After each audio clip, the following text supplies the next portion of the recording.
as we have people here who played Switch 2. Tucker, how many hours was it the standard 2-hour session?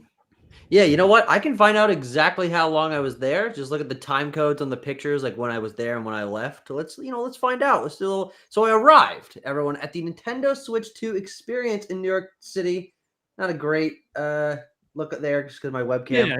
That was at 2:54 p.m. last Friday, and I was leaving at 5:56. So almost 3 full hours with Nintendo Switch 2 hardware, with handheld mode, with 4K, with the new Pro Controller, the new grip, a whole slate of games, including Mario Kart and Donkey Kong, and some third-party stuff and Drag and Drive. So I've got pretty much answers to pretty much anything you could want to know about Switch 2 that isn't from Nintendo itself. Absolutely. And then our very own co-host, Mr. 100K man himself, ThunderStash Gaming. This motherfucker. I know. He sweet talked his way into 5 hours at this event. I don't know who he knows. I don't know if there was some under the table pants action going on. There was. There's a photo of him with Jose Otero. Maybe he sweet talked Jose coming over from the old MVC days because he, fanboying out. But here's the thing. He got 5 hours with this thing. And, the people have been waiting. There's this tidbit, and I don't want to wait. So I just want to get to this tidbit, man.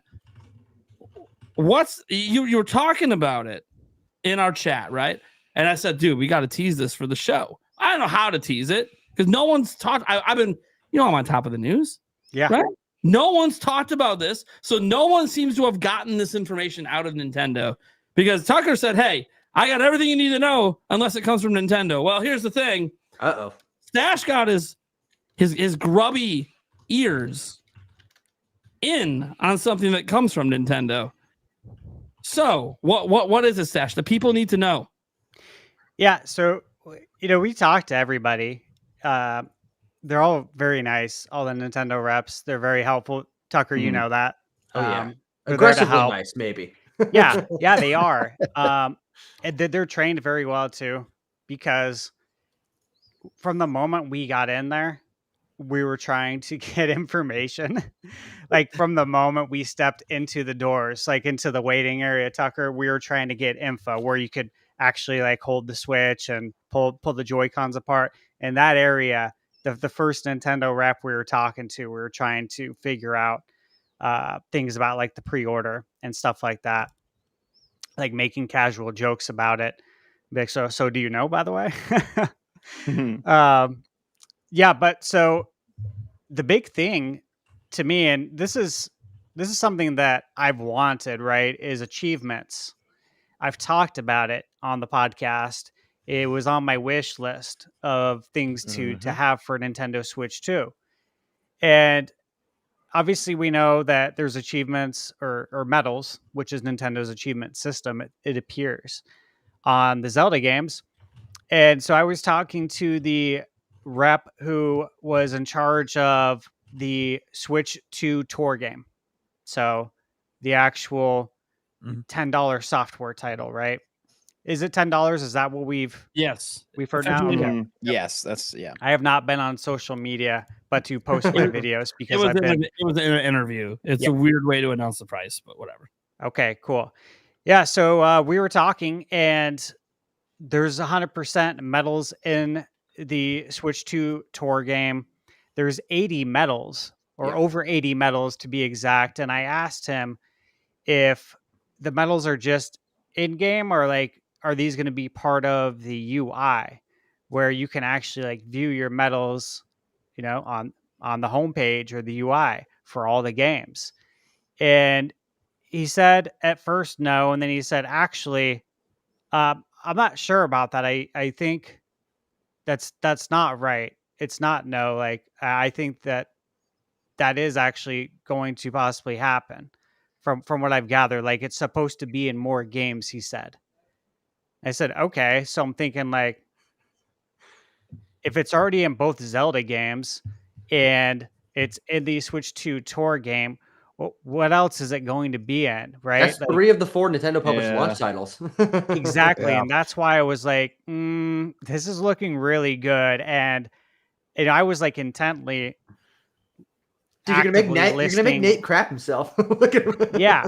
Well, he could tell that, like, when you read people's body language, right, and you just can kind of connect with people, we were both looking at each other like he can't say anything else, right? But Mhm. he knew that I knew what he wanted to say but couldn't say. It was one of Mhm. those scenarios, right? We're just reading each other, no problem. I'm like, okay, I totally get it. You've said as much as you can. You've said enough for me because I can put 2 and 2 together. So this is hype. I'm like Right. super excited, right? I'm Mm. like, it's gonna be awesome.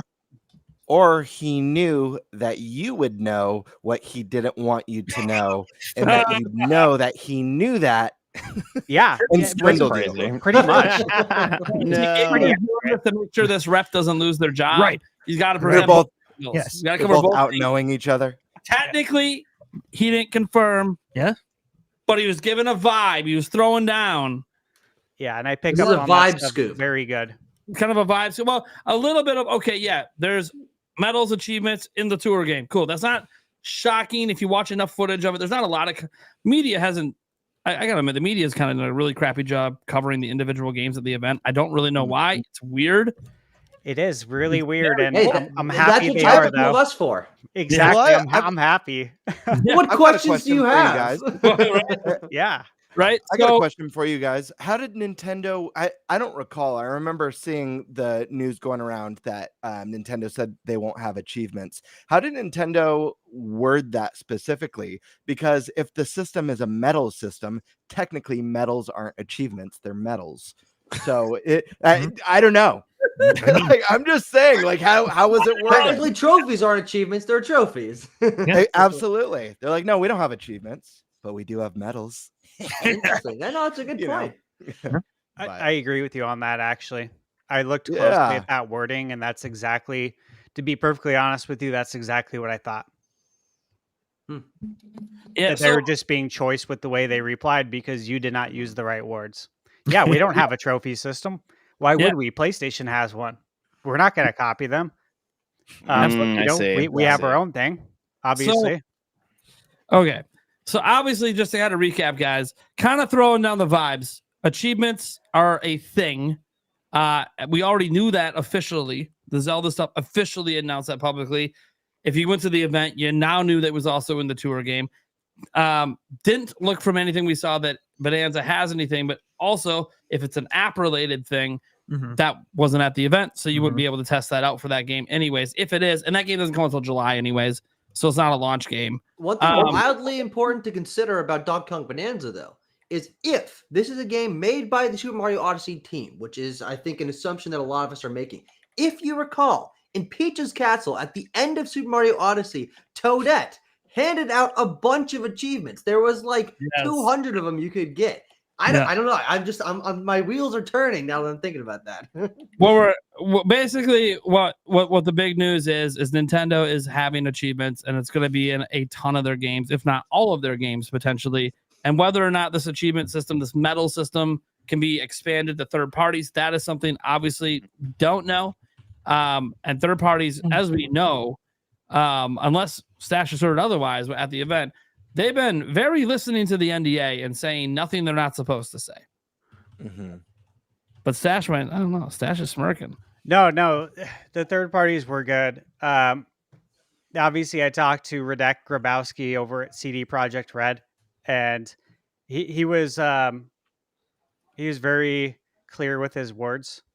He didn't say too much, but obviously he confirmed the 7-week build. Yeah, 64 gigabyte Kart.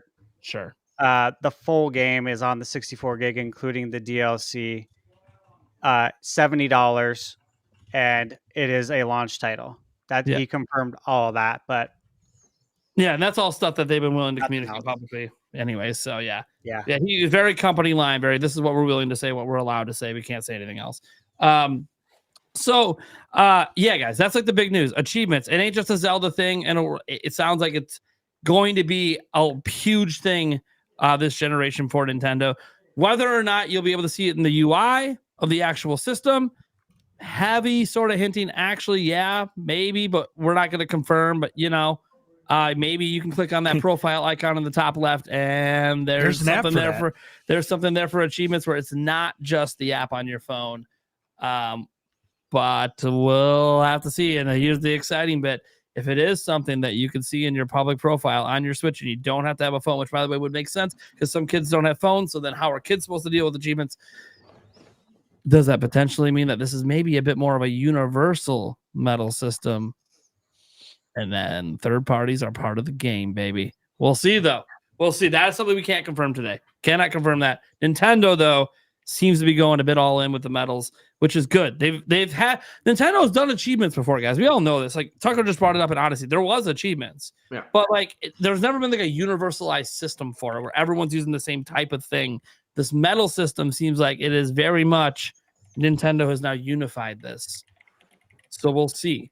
Obviously, we don't know the exact details. This could be one of the things they're still saving to tease on our way to launch. So maybe it even gets shown off at a certain direct that's next week for Mario Kart World. Yeah. A lot to say about that tomorrow or next week. Yeah. Achievements in Mario Kart would be awesome.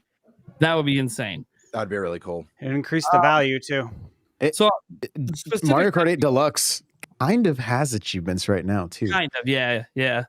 So it's like it would make sense that like, okay, the next step is, and that's one of the announcements they're saving is we do have a medal system in this. And what if they're those mad lads? That's when they show it off in the UI next week. Oh, check your achievements in Mario Kart World by tapping your profile at the top. I'm like, no, they did it. They did the universal thing. Oh my god, the gamer score. They did a gamer score, but it's called like Nintendo Stars or something. Oh! Anyways, we'll see what happens. Now everyone can check me that I'm a fake gamer and I don't play games.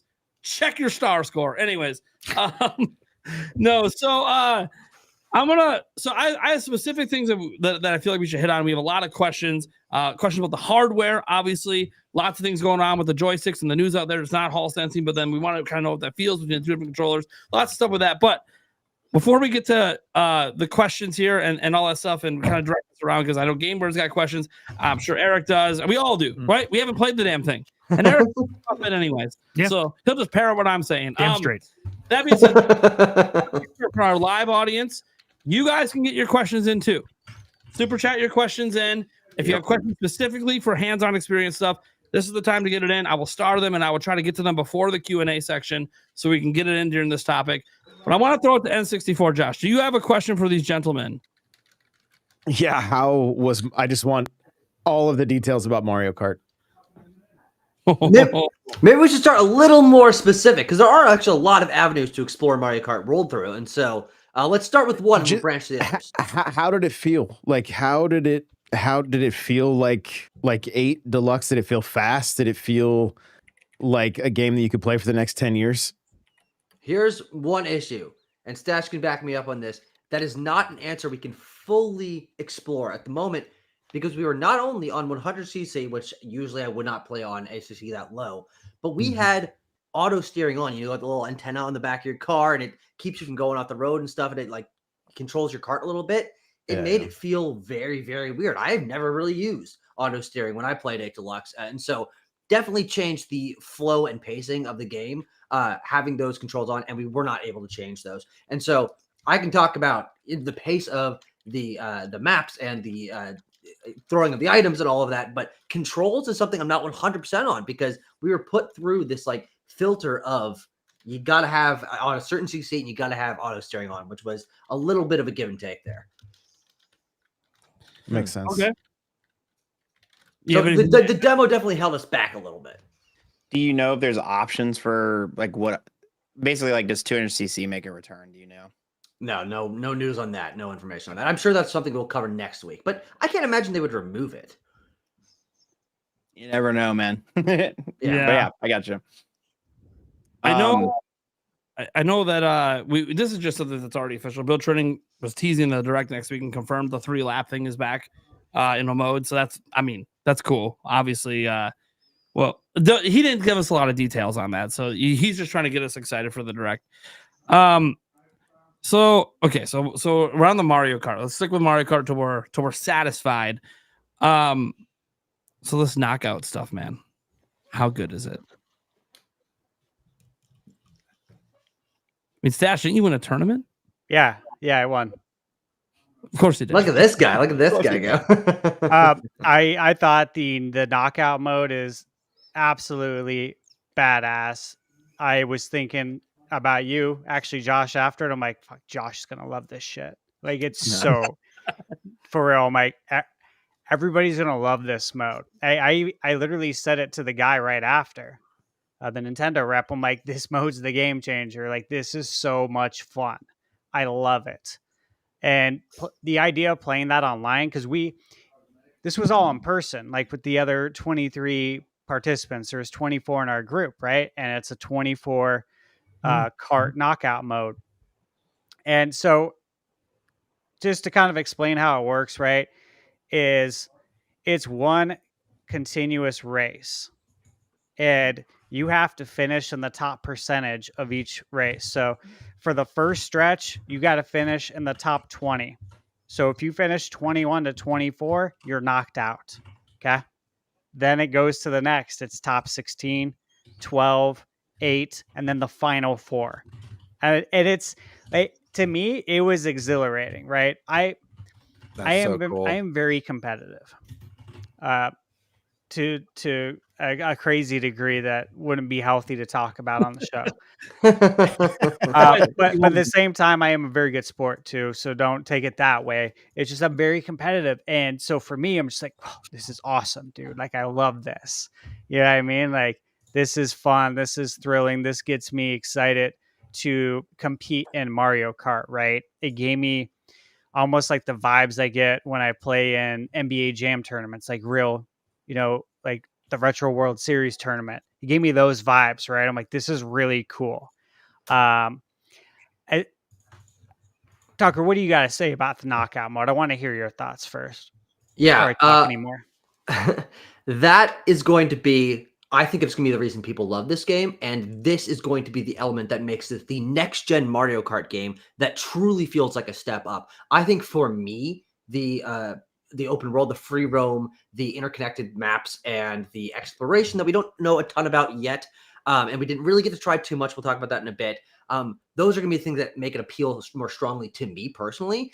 But because I'm not as hardcore or as competitive a person in general, but knockout mode, immediately you're immediately locked in. It feels so different from other Mario Karts in terms of energy and pacing, especially because the best and most important part of any Mario Kart race is that last half of the last lap when the pressure is on and you're like, oh God, I'm in 8th place. I need to work my way up. Items become more important. You're more aware of your surroundings. You're more tense on the turns. And everything's heightened.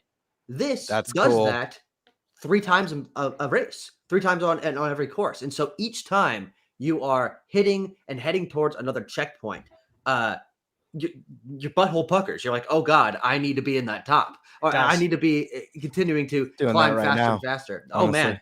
No, but it was really, really fun. I think I made it to the second to last. We only got to play one of these, but I think I made it to the second to last checkpoint. And one small detail I really love about the checkpoints is because only a certain amount of people, as we know, get to move on after every checkpoint passes. But when you pass a checkpoint, if you're in that, like, you're on the bubble, or like, oh gosh, did I make it? Because it can get very tight. They let you drive for just a little bit extra past the checkpoint before telling you did not make it. And it is evil and it is hilarious and it creates a little bit of extra tension. And so I was sitting there and I was, let's just say it was the top 8. And I was in the like 8 to 10, 11 area. And you barely make it past. I'm like, oh God, was I wanted? Because I'm still going. And then, oh no, you're knocked out. Oh man. It's just such a small design decision that I think really, really gives it that extra level of tension. And also every time you pass a checkpoint, everyone gets an item. So it immediately, the checkpoint gives you an item as you go through it. So immediately there's just items flying everywhere and all the tension is up. And it has this really fascinating flow that is unlike anything else from Mario Kart history. And this is going to be what I think people get really into competitively. And energy and design wise, I think this is going to be the mode that people really rally around and say, this is what makes this the next gen Mario Kart. And it's the kind of thing where you're like, it's been like 30 years of Mario Kart. How did it take them this long to make this mode? This is such a good idea. It's going to become a core pillar of the Mario Kart experience, I think. That's so awesome to hear. I'm so excited for knockout mode personally. I think it was about almost a year and a half ago, I made a video on my channel. Basically, what could we see next for the Mario Kart series? And I kind of went through like the top things that I would love to see come to the next iteration of Mario. And what I think it was like my third or fourth. I did 5 or 6 things that I really want to see. My third or fourth was for them to implement a new battle royale mode with 25 kart racers, where every lap it eliminates the last 5 racers. And lo and behold, we basically got that, although slightly different. So this was this honestly, a year and a half ago, was one of the top things I wanted to see in this game, and we're getting it. So hearing that this mode feels great, is tense, and keeps you on the edge of your seat, that is exciting stuff to hear, and I can't wait to try out this mode. And I believe both of you guys, I think this probably will, based off of the feedback that you guys are given so far, this is probably going to be a quick fan favorite. Yeah. Like Tucker said too, and I said it in my Mario Kart video as well, is that I fully expect this mode to be in the Mario Kart games going forward for as long as we're probably all still around, right? Like this is going to be, like you said, a core pillar for the Mario Kart IP, and it is kind of boggling, right? Like how did we not have this yet? It took me just one time playing it, and look, yeah, it was a good outcome, right?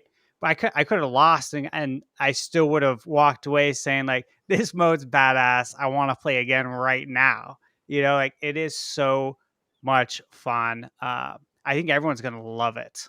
Yeah, absolutely. And you know, to talk more about Mario Kart, like all I could think in the back of my mind, guys, is what we've been talking about. In that when that $80 price tag was announced, and you know, half the internet lost their mind, the first thing I thought is that there's more to it, and there's a reason why they announced at the Nintendo Direct the exact date for the Mario Kart Direct. That was Nintendo's way of saying, hey, don't jump to conclusions, wait for that Direct, we got more to talk about. Because all I could think is that, okay, from everything I played here, this game's amazing. I cannot wait to play more. This knockout mode's amazing. If everything was as it is just from what I played, I'm all in on the 80. I don't care. But I know there's more to it. I don't know if you got that feeling. If it's like, I have a gut feeling, right? It's just intuition that there's going to be more to it. There's something that they're hiding. Yeah. Well, to be clear, one element of the game that we didn't go particularly in depth on was free roam, which is something that I think is a big selling point of this game. It was only in the lead up to our knockout tour match that we had probably about 90 seconds, 2 minutes with free roam, and so not really enough time to get a sense of what the map is like or what it's really going to be like exploring it. And one thing that I was able to do in that time, and I'm not sure if this has been, but I didn't really watch a lot of the Treehouse because I was traveling to the event. But I found a peach coin, just a big floating peach coin underneath this little building. And I picked it up and didn't do anything for obviously the mode and the demo that I was in. And I was sitting there like, what's this going to be for? Really? Yeah. And so, that's cool. And I'm relatively sure there's going to be more in terms of collectibles and reason to explore the environment. That question of what will that peach coin be for, I think we're going to know the answer in, 6 days when we watch that Direct. But it did give me just that little tease of there's something else out there. And if I was able to find one in just a couple minutes on a demo, I can't imagine what else they're hiding, because I don't think it was full open access. We definitely didn't have all the characters. We definitely didn't have all the costumes, which also we can talk about if you guys are curious. But yeah, there definitely is going to be extra stuff that they're hiding, especially because they were hiding quite a bit from that first little teaser. And then they revealed so much more in the full trailer. And now we have a direct coming. So I think they're just going to, over the course before launch, really open this game up to us. And hopefully there's still some surprises for actually at launch that people are able to discover and sort of have a community moment around. Well, I got a question now that I got to bring up to you guys. And I'll be real quick. The coin that you mentioned, it looks like a collectible coin or something in the game. Like, probably it feels more like when you play a 2D Mario game, you have the 3-star coins per level. It's more like that. It's not like a little spendable coin, though. I mean, it might be a currency that you're purchasing something for. I'm just curious because isn't that one of the bonuses for picking up a Switch? For picking up Switch 2, one of the bonuses one of the pre-order bonuses is a coin. Yes. Yeah. I wonder what does it look like? I wonder if it's the same thing. We haven't seen it yet. They haven't shown it yet. Oh, yeah. interesting. Yeah. So Tucker, when they do finally show it, you're gonna have to let us know. Yeah. I'm curious because if it's the same thing, then I bet you maybe it would be in other games too. It could be a universal coin. I have a question for it's a two questions. One's for both of you, the other for both of you as well, but I'm definitely curious for the second question from Stash. The first question is, what did you guys see? Because I haven't seen enough footage. Got to watch a little bit of Treehouse. I'm watching this excellent footage from Stash being at the event.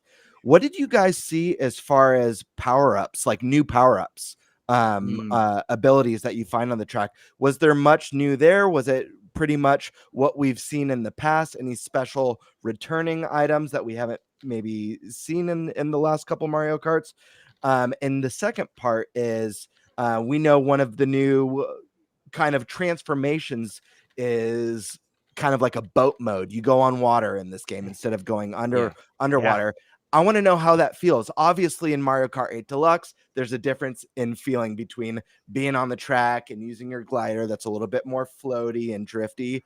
What's the water feel like? Does it have kind of an actual boat feel to it, as the resident wave race fan in the podcast? But also, I'm curious about power-ups. That's one I've been thinking about since this game got announced. To the boat question, yes. I actually mentioned this in my Mario Kart video that it looked like wave race. Like when I was doing the kart selection, there's actually a jet ski kart when I'm in the kart select screen and I hover over it for a minute and I'm like, what? Awesome. This is interesting. Yeah. And when we actually got onto the water, it totally controls differently.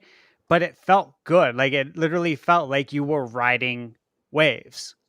That's cool. Yeah, because with Deluxe, when you go underwater, obviously it feels different. And I think it feels probably how it should driving underwater. Sure.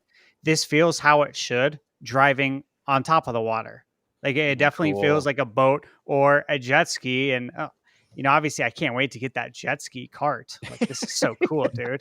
And then real quick, Stash, not to interrupt, but while you're on it, I gotta know, because we've talked about this the last like 3 or 4 podcasts. How'd the water look in person? Everything looks great here, but how'd the water look in person? Okay. Honestly, this is a big sticking point that I want everybody to please understand. Okay. I even talked to the guys about it today because I was working on my Zelda video, right? And I have an iPhone 16 Pro Max, and I was recording in 4K 60 with HDR on. And I even bought a portable SSD, the one from Genki. I bought that, so I made sure I was ready. I had the charging brick and everything. And when I bring my videos over from my iPhone to my Windows PC, and I try to use Adobe Photoshop Premiere to edit the videos. I tried DaVinci today, which yielded some better results, but it's still not where I need it to be. So I did something that I didn't think I was capable of even doing today, especially at my age, because how they say with your cell phone, you only unlock like you only use like 1% of its capabilities, right? And Right. like I've always been that person. I'm like, yeah, like I'm not gonna hide it. I don't. I'm not on my phone a lot. I'm doing other stuff. But today I had to tap into that because the only way to get the Zelda videos to you guys without losing the HDR, which the HDR makes this, okay? Yeah. It literally makes it. This is such a massive, massive inclusion on the Switch 2.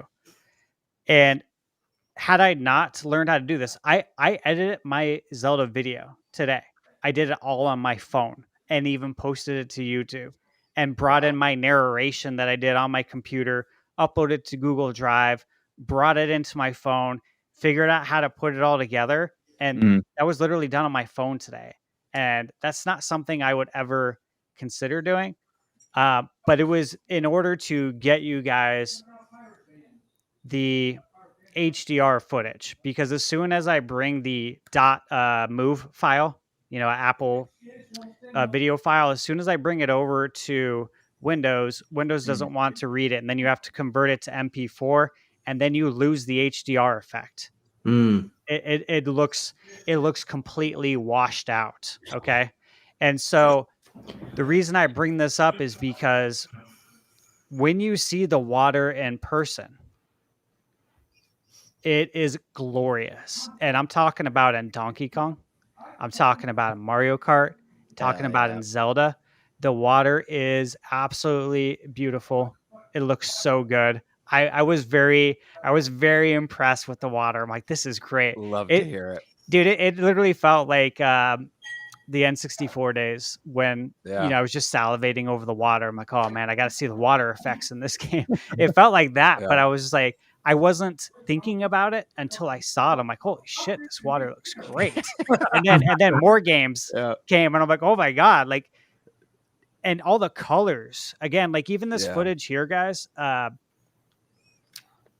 Again, like you lose some of the HDR effect. When you see this in person, the colors pop so good. Like they look really, really nice. And I can't say enough good things about how visually pleasing everything is. Like right here, you see the nice sunset and all that, but there's more to it. Okay. And for both you guys, the power-ups, did we notice anything special or new? I don't know if they limited how many power-ups were available for the demo or anything, but I'm just curious. I don't think they did, man. I think this was I think this is the final build. I think it's been the final build for a long time, to be like honest, but that I've thought the Switch 2 had been ready for a long time. It's just other factors, right, as to why it's not out yet. So as far as items, trying to think, there was obviously the bagged lunch or whatever you'd want to call it. It looks like a sack lunch, right? And that's where you change uniforms. And that was very interesting because I was using Mario and I was actually Cowboy Mario, and I went from Cowboy Mario to Famicom Mario, where he's wearing the Famicom hat. And I think it's from the game that the precursor to Super Mario Kart, the rally game. Josh, you know what I'm talking about, probably. The rally game that only came out in Japan. Yes, I know exactly what you're talking about. I know the artwork too. You could wear that same costume in Odyssey. Yeah, that's what he was wearing. So like when I got the lunch, that's the costume he changed into. I'm like, oh, that's so cool. It's so interesting as well. I know there was more items. There was a golden shell, right? Interesting. And when you fire the shell, it leaves a trail of coins. Am I remembering that right, Tucker? Let me unmute him quick. Hold on. Oh, you're fucking dead. I'm banished. Perfect time to unmute. Oh, wow. Oh, you're fucking dead. Yeah, I'm sorry. I'm trying to message my brother currently to have him quiet down a little bit. I've messaged him on Discord, on Steam, on his text, and he's so locked into whatever he's doing. You don't need to go in there and just be like, hey. Or, Tucker, try carrier pigeon. Those You know always what? work for me. That is more efficient. Absolutely. Yeah. I apologize. Oh my, What's happening? Is that a cat fight? Oh my god, we got a cat fight. dude, Tucker is not having a good time over there. What's happening? Holy live? shit! Only on Nintenbyte podcast do we get live. That I was don't know what's crazy. happening, but this is awesome. All right, Tucker, do you need a moment to handle your family, including the pets? They're take gone. your I don't know. time. They just ran out of my room. They heard carrier pigeon and they went, Wow. That's amazing. Honest to God, they don't usually get that loud. That was totally unexpected. And perfect timing too, talking about how loud it is back here. Oh my God. Golden Shelf, anyone? Want to talk about that? Yeah. Yeah. Golden Shelf. So that left a trail of coins, right? Yes, it did. Yeah. And it, just as it does in like New Super Mario Bros. 2. The interesting thing about coins is that I believe you have more of them this time. I think 20 is now the upper limit. 20 is the cap. I confirmed it. Yeah, I think it was 10 before. And obviously with 24 racers in any given track, the variance in how fast you're going that coins allow you gives them a little bit more importance. And so, Cool. and I think because there's just more going on, it's fun to be having that constant visual feedback of picking up coins and items flying everywhere. And so I like that that's in there. And that honestly is one of the only new items that I picked up on. There's also like a Hammer Brothers, like you can spam hammers and throw them at people, which is not really that different from a fireball or something. I don't know. It's kind of, it's a Mario thing, so it's fun at least.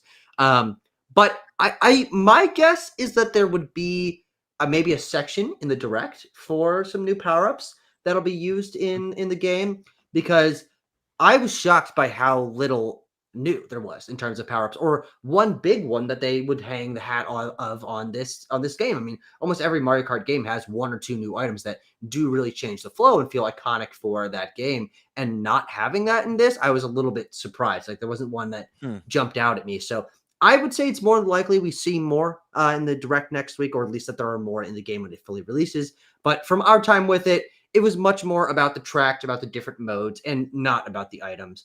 Sure. But to your question about the boats, one thing I really did like about it, I think, is maybe an improvement above going underwater in 7 and 8, is that it's a lot bouncier. You go on the water and you dip underneath it a little bit, and then you get a little. You can trick off of the water because it's basically like getting a little ramp cool. each time.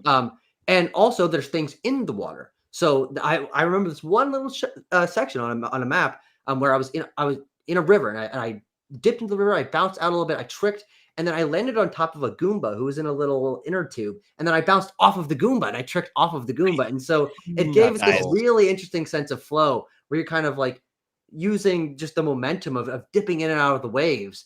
Like as Stash said, kind of like wave race. Obviously, it's not a massive focus of the game, but it does feel like there's a little bit more momentum carried when you're not going under the water and going slower, frankly. I mean, it was more just less sluggish. interesting to go underwater. So I think it's definitely an improvement. Hell yeah. One thing that you guys see the footage right here, how it goes like all tie-dye right there. It like right at the end of each wave it does that, and it's so cool, especially with the HDR, like in person. But obviously we didn't see the knockout mode. They just said like, hey, you're playing in a knockout mode tournament now. You're going to be competing against everybody else here. Are you ready? It's like, oh, yeah, okay, yeah, let's go. Like, we've never played it. I'm like, this will be fun, right?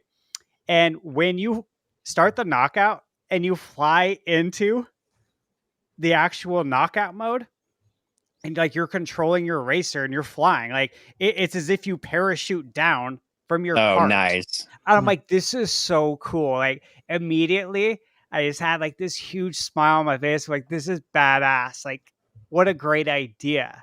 And you're literally like, as you're flying down, I'm running into other carts. Like, I'm trying to jockey for position and get them screwed up from the get-go. So like when I hit the road, I'm running, you know what I mean?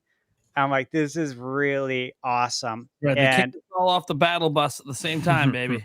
Yeah. It's so cool. I'm watching this footage too, because like I'll be honest with you, I have not like watched it back like with a I don't know, an investigator's eye, I guess you would say, like to see if there's other items. Uh, I don't know if you guys have watched a lot of footage, but there's that tie-dye effect too, right there. It's so cool in person when it's That's really cool. and the HDR, obviously, when it's 60 FPS, it looks so awesome. The weather effects was a big one. Tucker, did you see much of the weather effects? I actually did not. I mean, it honestly may have been rainy when I was on one of the tracks, but that was not something that made a big impact on me if it was there. So, but you talk about your thoughts on it. Yeah. So there was at one point I was like driving through a storm. So one point it was raining, then it was storming, so there was like lightning going on, and that was really cool. It looked very, very nice, and I know there's a few tracks on.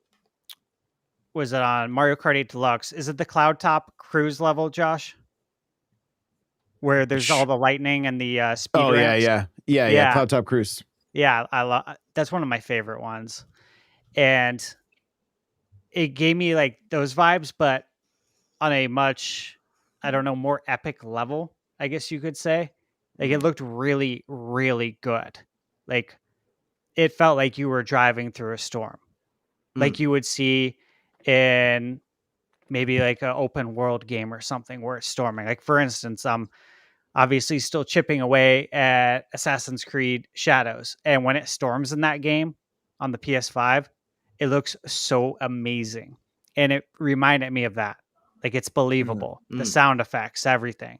I'm like, Cool. I just want this at home, like on my TV and my surround sound to hear this, because from what I can see and hear, that's the vibe I'm getting. It was really cool, the weather effects. Hell yeah. Yeah. And we only saw so much of it. So, you know, who knows? One of the things I loved, and this is something that like I was looking forward to based on what we saw in the direct. And I thought it was going to be a really big deal. And that was the grinding. Like, like I was trying to, you guys will see in this footage, but I was trying to grind stuff as much as possible without basically trying to do something that I know I can't do, because there's like right there, you see that how I'm trying to jump on it. I'm like, okay, I want to do it, but I want to win this race, so I don't want to be too creative in trying out new things.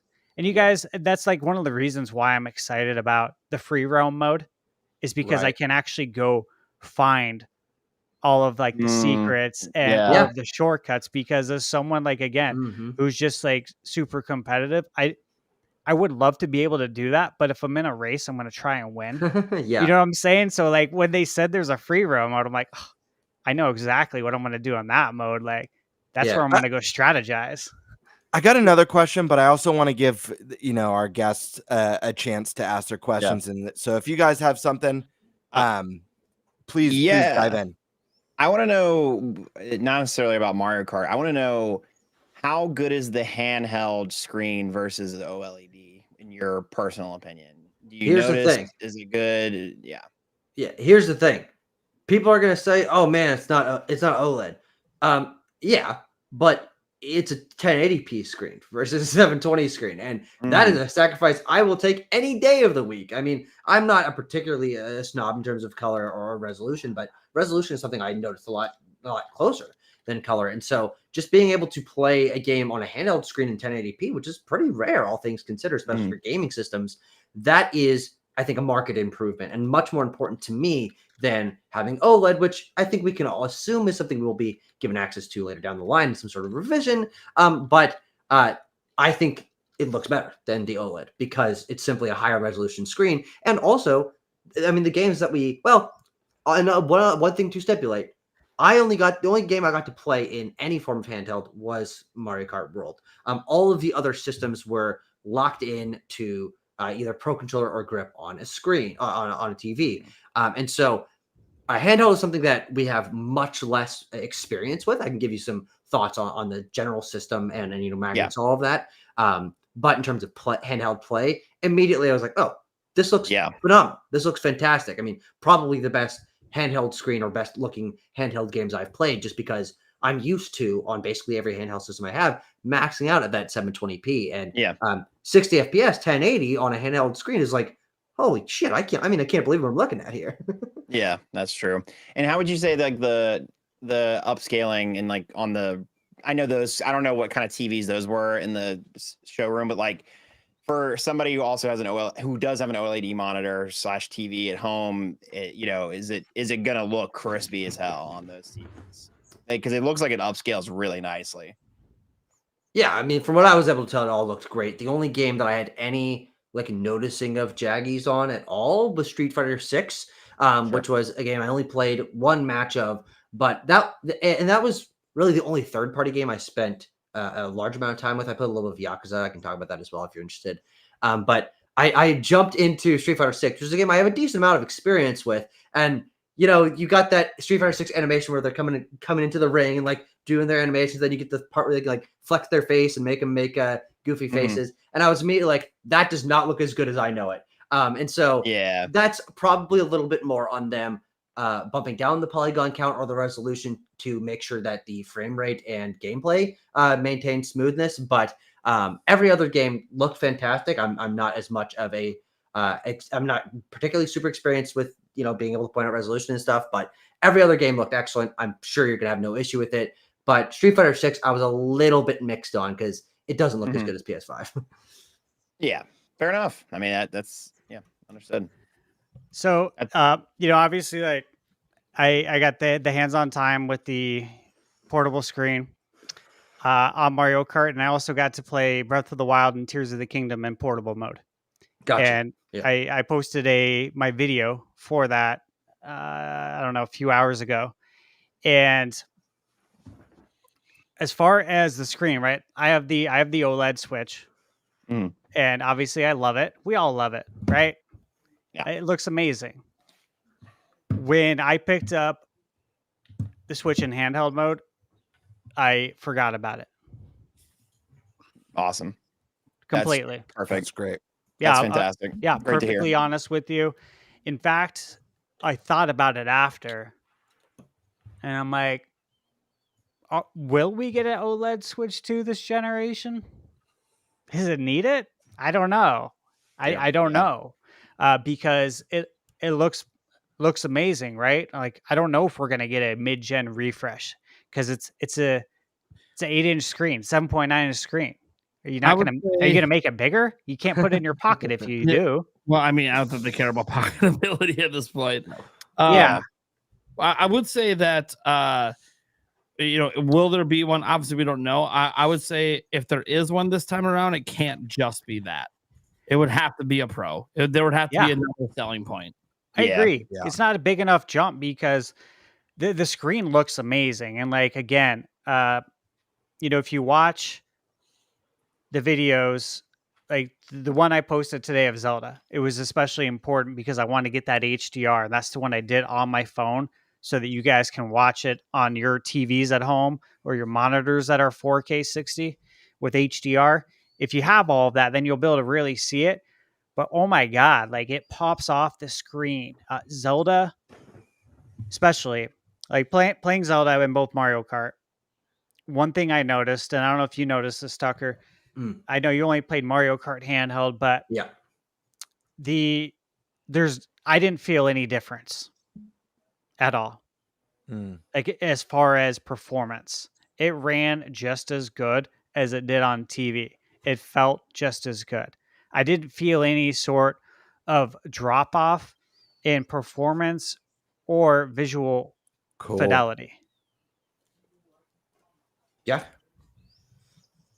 I didn't play Zelda, so I don't have that. I can't do a particular response to that. But I think it's what's interesting about Switch is that we all know what sacrifice we're making when we take it out of that dock. You're playing certain games and you take it handheld and you're like, yeah, okay, look, it's a 720p screen. It's not got the extra boost in visual fidelity from being in the dock. Whatever, I can take that. I'm taking it on the go. But I do think that you're not making as big a sacrifice this time around. Not only because Switch 2 is 4K enabled when it's in the dock, but I don't think most games are really going to take full advantage of that anyway. And so you're going to be getting a nice crisp 1080-60 on dock, and then you're going to be getting a nice 1080-60 when you're in handheld as well. So I think it's really going to be much more of a comparable experience and much less sacrifice made when you take things handheld, which I think is really exciting. Yeah. Yeah. Like that was my takeaway, is that I even said it, I think, in the video, like, candidly, like, this is me, like, when I'm actually playing it. And I was like, there's like no drop off here. Like this feels identical, which is really cool because we That's all know that excellent. like that wasn't the case, right? You knew you were making some sort of sacrifice, and in some games, a bigger sacrifice, right? Like you might take a huge dip in resolution, or your frame rate might take a hit, and it's like everything I had played was like 1-to-1. I didn't feel any difference, and I'm like super sensitive to that sort of thing. I would notice it, and I'm just like, you guys are gonna love the screen. Honestly, you're gonna love yeah. the screen. The HDR in Awesome. person is just like, I don't know. It's like eye candy. Literally, you're just like, Yeah. the colors are popping everywhere. This looks so good. Yeah, the HDR, when they dropped that in the trailer, or like when they were talking about the specs of the Switch and the Direct, that really gave me a lot of confidence that we wouldn't really miss the OLED all that much, if at all. To me, the biggest deal is the variable refresh rate. Like, Huge. Yeah, because games That's aren't massive. going to run consistently at 30. They're not going to run consistently at 40. It'll make that smoother.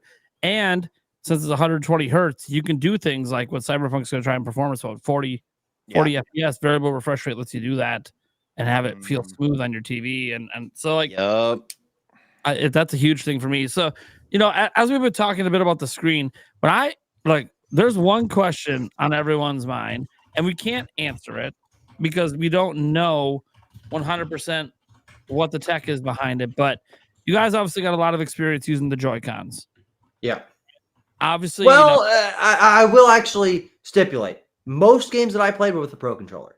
Okay. So Joy-Con is actually a little bit more limited, though I can still speak on it. Sure. So for the Joy-Cons, obviously we have a lot of questions about it. We talk about the rumble and all this other stuff. We got to address the very first thing. How do those sticks feel? Because that's the number one issue on Switch 1. I think they feel better because they are bigger. Not in terms of distance of the stick, like how tall they are, stick height, but they're just bigger around. And so it feels a little bit more like you're using a stick on any other controller versus how small the joysticks are diameter-wise on the Switch 1 Joy-Con. That is definitely the thing that I first noticed is your thumb just sits on it more substantially. Very, very good decision, I think, on their end.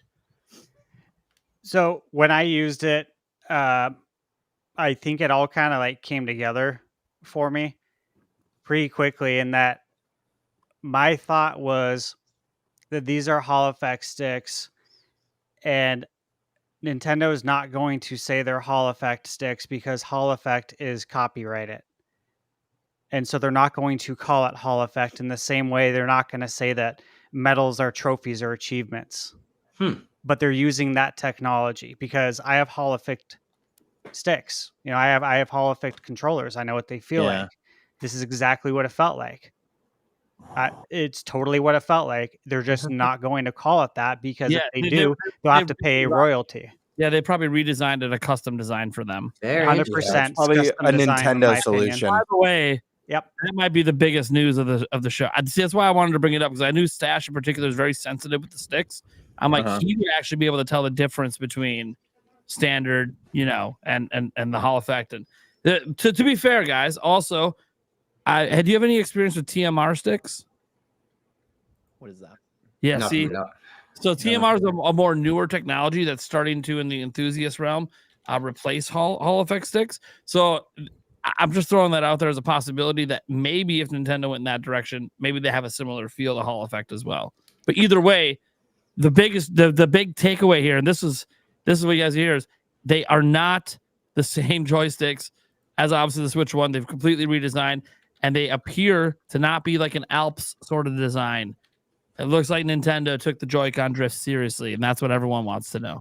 Good. Yeah. I am familiar with those sticks, Nate. And I think it could be either. Yeah, because I have a similar feel. I've only ever touched one Yeah. controller. So Yeah, they have a similar feel, and both of them obviously feel really good. And I think it's Nintendo's solution, right? It's whatever they came up with in house to probably not only emulate or replicate, but to make it better, right? And put some Nintendo touches on it. But I would 100% believe that it's new stick technology because it feels great. And you'll probably feel that too. Like as soon as you pick it up and play it, you'll be like, oh yeah. And as Tucker said too, they're bigger. They feel better. Your thumb rests on them, just like he said. And I was like, yeah, this is great because, I have a Nitro deck right now and it feels a lot better. But the one thing that you miss out on is the rumble. The rumble in the Nitro deck is like, it feels like, I don't know, a step up from the rumble pack on 64. You know what I'm saying? Like it feels like very old rumble technology. And it kind of sucks because you miss out on the HD rumble.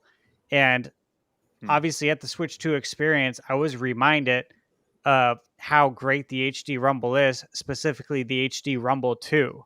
I was like, oh shit.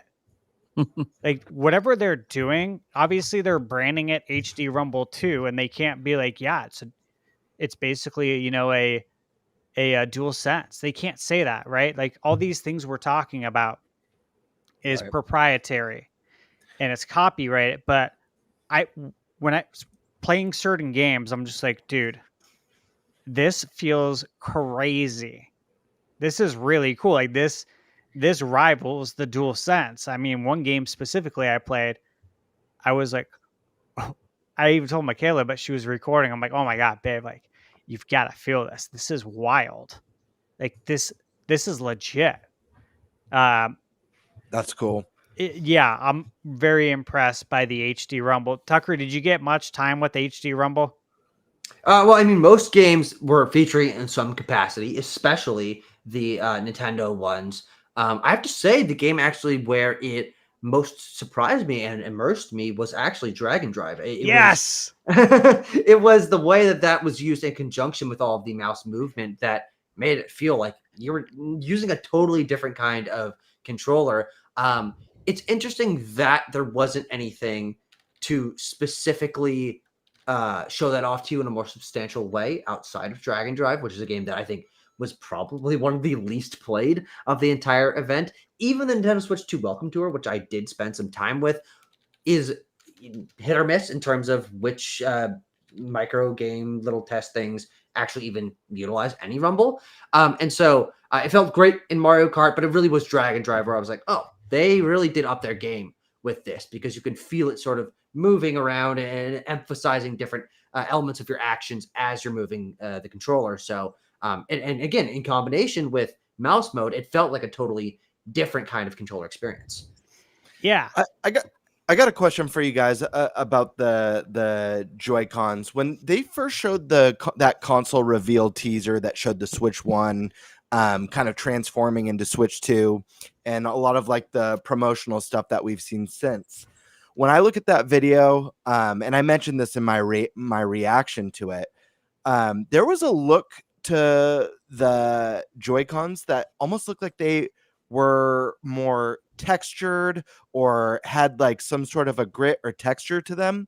I'm curious if that's the case. I know the Joy-Cons for the Switch 1, it's a very smooth plastic, but I'm curious, is there a little bit of a texture or a different feel to them? I know you guys didn't get to have them outside of the, the little dongle that keeps them attached, but did they feel more premium? Did the plastic feel better? Was there more heft?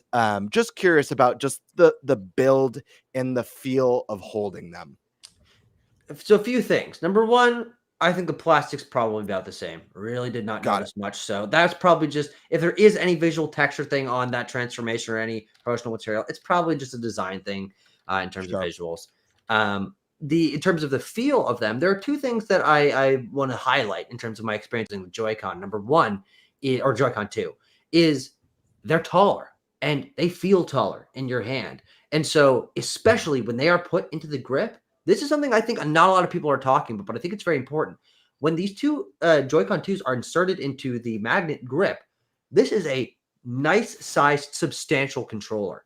I think a lot of people are going to opt for just Joy-Con 2 in the grip in terms of its size and comfortability versus investing in a $90 Pro controller because it actually does feel a lot more substantial and usable than the Switch One grip did. I think it's a substantial improvement.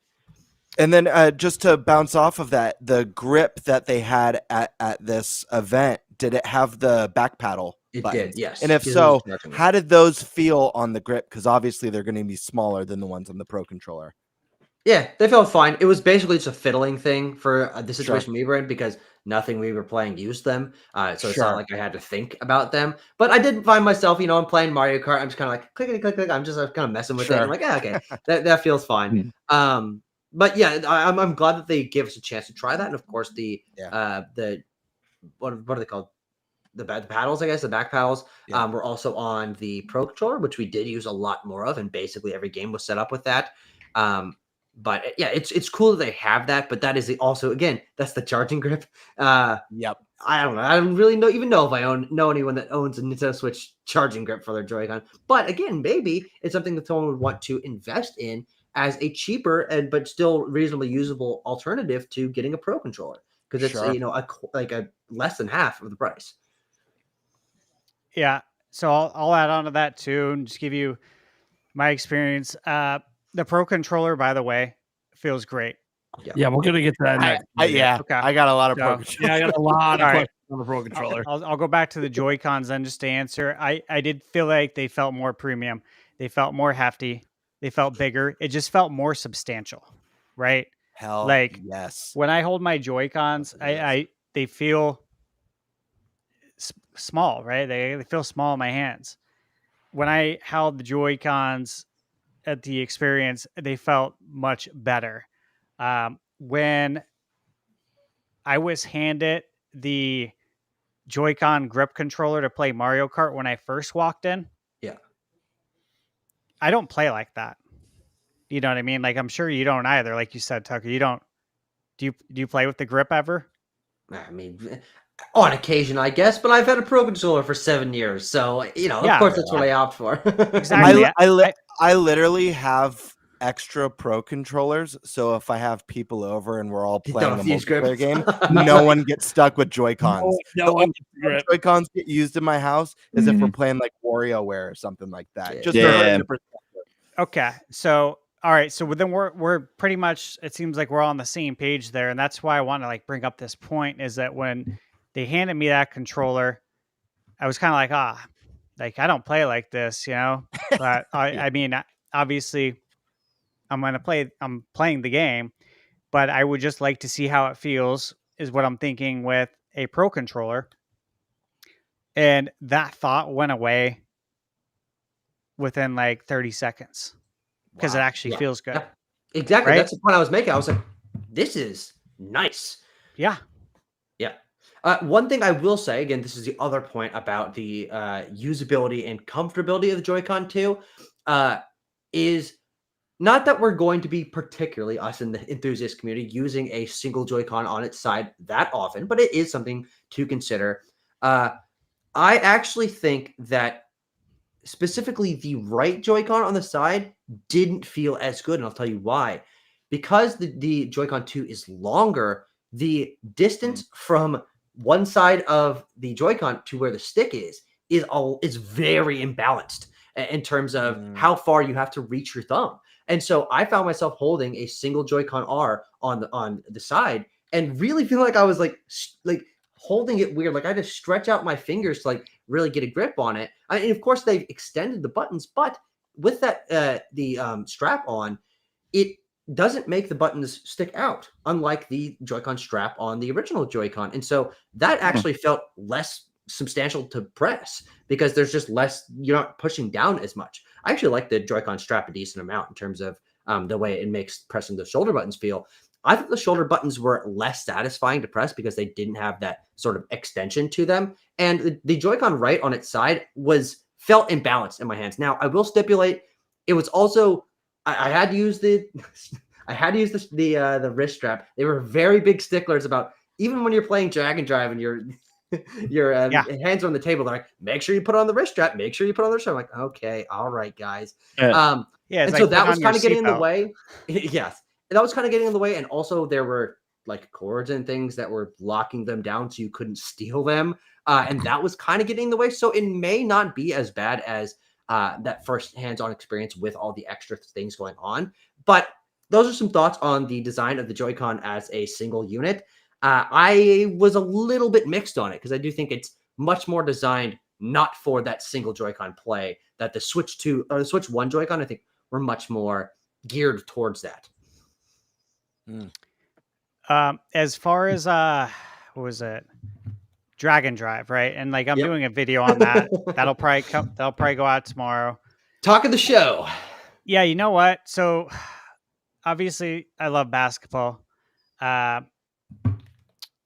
Years ago, I think it was like 2009, I shredded my Achilles tendon. So it wasn't a tear or a rupture, it shredded.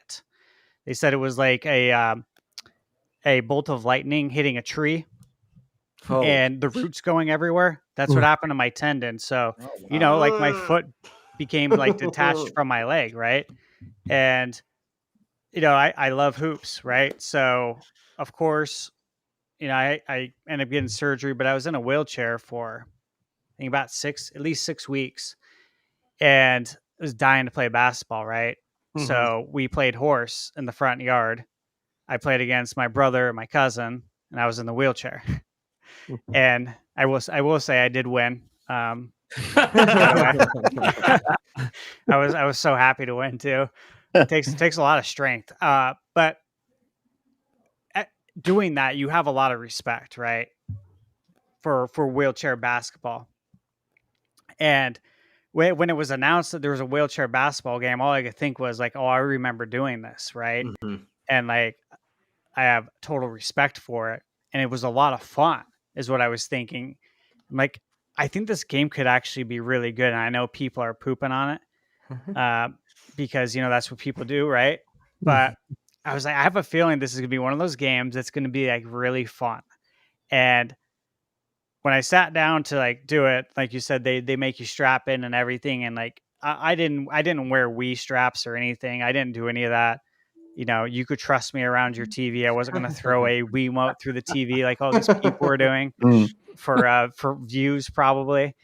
But yeah, when they're like, you got to strap in, I'm like, oh, okay, yeah, sure. I get it. We're at a show. And I got to say, like, when I started moving the Joy-Con and doing like the motion, because again, like, you don't forget when you've been in a wheelchair what that motion's like doing all the time. I swear to you, it felt 1-to-1, and the HD rumble felt exactly like what it feels like to push a wheelchair. I'm like not even kidding. It was like all coming back to me. I'm like, oh my God, like this feels exactly the same. This is crazy. Like what kind of technology is in here? I just couldn't believe it because it's in these, these small Joy-Cons, like at least with the dual sense. It's a bigger controller. You got more room for whatever motors they have in there. These are smaller. And I'm like, I don't know how they did this, but this has me excited, right? For other implementations of this technology and the fact that these Joy-Cons actually feel good. And so I'm going to be able to use them and not something like a Nitro deck. And I will note too, guys, like you'll see it in the video, but I tested it on my jeans because, apparently you should be able to do that with these mouse Joy-Cons. And so like I scoot it back, and literally played it like on my jeans when I was playing in a 3-on-3 match, right, against other people. It worked fine. Like it worked perfect. Nice. I was like, this is really cool, man. Like you don't have to be at a desk to do this. And I know we talked about that on this podcast, and you guys mentioned too, I think you mentioned, Nate, that like you wouldn't have to be at a desk. Like you would be able to do it. And so I was like, yeah, like I want to test this out to see how good it feels. And I got to say it felt great. I don't feel like I was at a disadvantage playing on my jeans, which of course is important because, if you're competitive, you don't want to be at a disadvantage. So I was like, I feel fine. Actually, I could totally do this. Yeah, I always kind of figured that would be okay because like I've done like a PC at a computer setup and didn't always have a lap board, and like I'd put the mouse on my leg and it would always work great. So I wasn't too worried about it. Obviously, if you have like super skinny legs, maybe you don't have that much surface area. But also you got to think, guys, like also if you're sitting on a couch, if you got your like arm of the couch, you could technically use it on there too. So like, I'm not saying that this is the ideal way. Obviously, the way Nintendo had that all set up, they had mouse pads and like desks and like the ideal way is at a desk, and there are tons of people that do console game at desks. So it's pretty exciting. And the only thing I worry about with the HD Rumble 2 is I'm sure it's better. They said it's better. It's bigger controllers. Let them do better HD Rumble than the first time. And the first HD Rumble also though kind of got a little rant and rave when people were playing 1-2 switch. Like, oh yeah, you can feel the clicks of the lock picking. You can kind of sort of it does kind of feel like ice cubes when you shake it in the one game. Don't forget the squirting milk. Yeah, the milking cow. It does never will. It doesn't feel exactly like milking a cow because obviously you don't have the feel of the actual udders, but you can kind of feel the liquid going from top to bottom. And people were impressed then. And then Nintendo went on to basically never use it in any of their games. Yeah. So do we think that that's what's going to happen again with HD Rumble 2, where it's like, yeah, this is really cool, and there'll be some indie games that maybe do some cool things with it, but outside of like Dragon Drive and maybe the tour game, Nintendo, like if it didn't really feel like were they using it? They use Pro controllers for pretty much all the rest of the games, but like like I don't expect them to add it to the Zelda games that Stash was playing. We saw all that handheld play, but HD Rumble is also in the Pro controllers, so like we can't ignore that HD Rumble 2 is in them. Did the other Nintendo games actually feel like they really used it, or was it just being used like standard Rumble? Because I'm kind of afraid that this is just one of those things that's really cool that never gets used. I will say Donkey Kong Bonanza is one of those games that actually uses it quite a bit because you're doing a lot of gripping and chucking and grabbing in that game. And so in order to make it feel a lot more tactile, they, I think, did put quite a bit of effort into making the different things that you're grabbing or things that you're climbing have a different feel to them. Now, we didn't get a ton of time with that game. I can still talk about my impressions, obviously.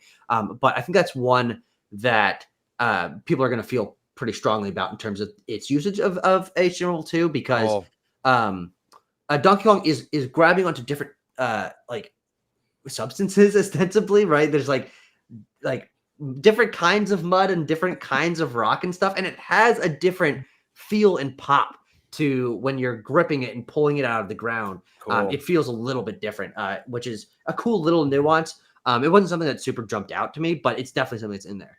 So hopefully that sticks around a little bit longer. One thing I will say is, and what gives me a little bit more hope that this would be used a little more substantially, is I think PS5 games have done a pretty good job utilizing their version of HD Rumble, whatever, I don't remember what to call it, but I use my DualSense quite a bit. I'm like, this feels pretty good, the way that they're using it in all sorts of different kinds of games. And I think having third-party developers thinking more about the Rumble experience as something that's holistic because they were trained on PS5 might mean that they are more willing to translate that to the HD Rumble 2 on the Joy-Con and Pro controller, because it's not just Nintendo doing it now. And so I think it's something like a rising tide lifts all boats, that because both Nintendo and PlayStation are using it, I mean, I think it should be used a little bit more across the board than it was on Switch. Totally. I for me, the game that I think of that I just think has a perfect blend of the use of Rumble is Astrobot. Yeah, absolutely. Sony nailed it with Astrobot, from feeling that when you're in a level that's raining and feeling the little taps in the Rumble as the rain's hitting the floor or treading through mud. So I'm glad to hear that this one feels a lot better. It feels more like the DualSense. And I do hope that, like Nate said, that they put more use into it. They add to the immersion, especially with games when you think of like 3D Mario. The big one for me is Zelda. Like, imagining the proper use of HD Rumble in a future Zelda title is really exciting. So here's hoping. Okay. Yeah. So, before we move on to the Pro controller and some of the stuff. Obviously, HD Rumble kind of crosses both controllers. Mouse mode. Set aside drag and drive. Obviously, very unique experience. But we know mouse mode was there for at least one other game. That's true. How we doing? How we doing with that mouse mode, man? Yeah. You think you want to transition into Prime 4 conversation or just the mouse mode element? I think just the mouse mode element, because the thing is, like, a lot of people are like, oh, it has a mouse. They'll barely use it. It's not a big deal. Who's going to want to use a mouse with the Joy-Con on the side? Like, that's not very comfortable. I have noted that because mouse mode exists, it's always possible. There is support for standard mouses if you want to use it, potentially. I don't think that's confirmed yet, but I would assume, you can plug keyboard and mouse into your Switch 1 right now and do some things. So setting that aside, obviously the reason for mouse mode is that everyone has it. It comes with the system. So how does it feel? I think that for Metroid Prime 4, which was the one that we used that most specifically in, Drag and Drive is such a different experience. You almost can't really translate to what it'll be utilized in other games. It was immediately superior in my experience. When I sat down to play, well, actually, I stood. We were standing at these desks to play Metroid Prime 4. You do one just holding it and using the joystick, and you turn the other one on its side, and you press the buttons on its side, which I actually think works really well. Like, you're still utilizing those face buttons as you're using the mouse, which is something you don't really do with a mouse usually. Of course, some mice have side buttons, but they're usually optional and not core to design of games. There's a boss fight at the end of the demo for Metroid Prime 4. And halfway through the boss fight, I'm like, you know what? I'm going to see what this is like playing it just controlling on two sticks. I'm like, I can't hit anything. Oh my God, it's so much worse. The aim and precision of mouse mode, especially when you bump up the sensitivity, which I think is important that people do, is immediately superior. I mean, you can easily hit things a lot more. It's a first-person game, so I think it feels a lot more responsive and fluid and makes the combat feel snappier. And the great part is, even if you are not a fan of using the mouse mode, obviously you can still do it normally. You can still do it regular style, like a set of controllers. But it's also, you can just swap back and forth, baby. That's the thing that really blows my mind. I think makes this a much more substantial innovation than people are giving it credit for. Is, say you're playing Metroid Prime 4, you're using just normal controller style, you're walking through the environments, and suddenly there's a little puzzle that wants you to hit 5 things in quick succession. Just rotate your wrist, use it in mouse mode for 10 seconds, and then turn it back. The fact that you can swap between on the fly, depending on what the game asks you to do, I think will make every game that utilizes it feel a lot more fluid. Because if there's a specific section where you want precision, you can literally just turn your wrist and utilize that functionality. And that's never been something that games have been able to take advantage before. So I instantly like the mouse mode quite a bit. And it was decently comfortable. I won't say it's as great as using a normal mouse, but I thought it was amazing, especially for Prime 4. Yeah. So for my experience with, well, obviously there was Drag and Drive, the Nintendo Switch 2 Welcome Tour used mouse mode, and that was a ton of fun. And I'll have that video tomorrow. But for Prime 4, very, very similar to what Tucker said in that I hot swapped a lot throughout my demo because I wanted to test it out, right? Like, how good can it go from holding like a Joy-Con to flipping it over now and using it as a mouse? Is it going to be 1-to-1? Like, can I switch on the fly and not get hit by an enemy? Is this going to be a detriment? Like, do I need to go into a safe corner to do this? You know what I mean? Yeah. Because you know how it is in games. Like, do I need to go somewhere safe real quick? That was like a big thing I want to know. And it was 1-to-1. It was literally like switch, like pun intended. Like, you switch and it's like hidden switch, man. It did it perfectly. And playing it, same thing in that when I went into mouse mode, I felt like my arm was almost like an extension of the arm cannon. I'm like, this is badass. This is so cool. Yeah, like I'm literally like moving it around and like, using the left Joy-Con to look around, and then I'm controlling the arm cannon with the mouse mode, and you're like looking around and you're aiming. I'm like, this almost feels like I'm playing like a light gun game, like Time Crisis also, which is awesome because that's a great game. Like this Or is the so Wii versions of cool. Metroid Prime that people Yeah. praise so much for their flexibility. Yeah, it feels like an extension of it, doesn't it? Like it's like what they would have wanted to do with the Wiimote. This feels like an evolution of the amount of control that you have playing Metroid. And so for me, I walked away, and the Nintendo rep, of course, asked me, and I told her exactly what I'm telling you guys, but I walked away saying I'm 100% playing this in mouse mode, and it gave me the confidence, Tucker, that the reason why Metroid Prime 2 and 3 haven't come out yet is because they're going to utilize the mouse mode on Switch 2. And I talked to didn't even think about that. That's Yeah. fascinating. And I I'm talked sure to Prime Roger Remaster will about get a patch. Absolutely. Yeah, I talked to Roger about it at the Nintendo New York store.